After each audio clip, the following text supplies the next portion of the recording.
Perlu saya rakamkan dan saya perlu tegaskan, pegawai perubatan Siswaza House Officer kita hanya dapat mengisi 10% daripada kekosongan slot nasional.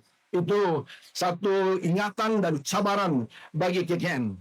Tuan-tuan yang saya kasih sekalian, namun begitu, hakikatnya membina hospital, membina brick and mortar ini memang kerja KKR lah tu ya. Tetapi ia bukan sebenar-benarnya cabaran paling besar bagi kami KKM. Cabaran yang lebih getir bagi kami adalah untuk memastikan hospital dan fasiliti yang dibina dapat beroperasi dengan baik, segera dengan jawatan baik dari sudut pegawai perubatan, jururawat, doktor-doktor pakar maupun staf-staf sokongan. Itu ujian yang lebih mungkin ramai yang belum kita berdepan dengan kekurangan yang drastic reduction bekalan graduan perubatan yang kritikal yang menampung keperluan kesihatan negara kita ini. Masalah utama adalah supply side bekalan.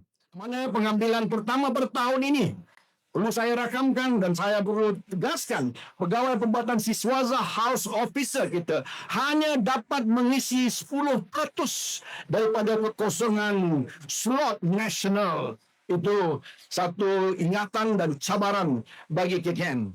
Bukan kerana syarat pemilihan KKM terlalu ketat, tetapi realitinya adalah graduan itu sendiri yang tidak ada non-availability, bekalan graduan yang tersedia ada tidak mencukupi. Kita perlu menjadikan profesion doktor ini kembali menarik kepada anak-anak muda.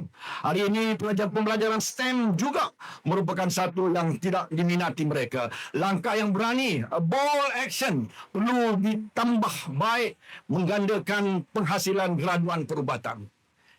Ini lebih mencabar. Kebajikan warga kesihatan juga wajar dipertingkatkan bagi memperlihatkan bahawa kerajaan dalam bidang perubatan ini menjanjikan kehidupan yang lebih terjamin. Penghijrahan doktor-doktor ke fasiliti swasta satu hal, dan keluar negara juga perlu kita bendung dengan langkah-langkah yang lebih tegas dan menyeluruh.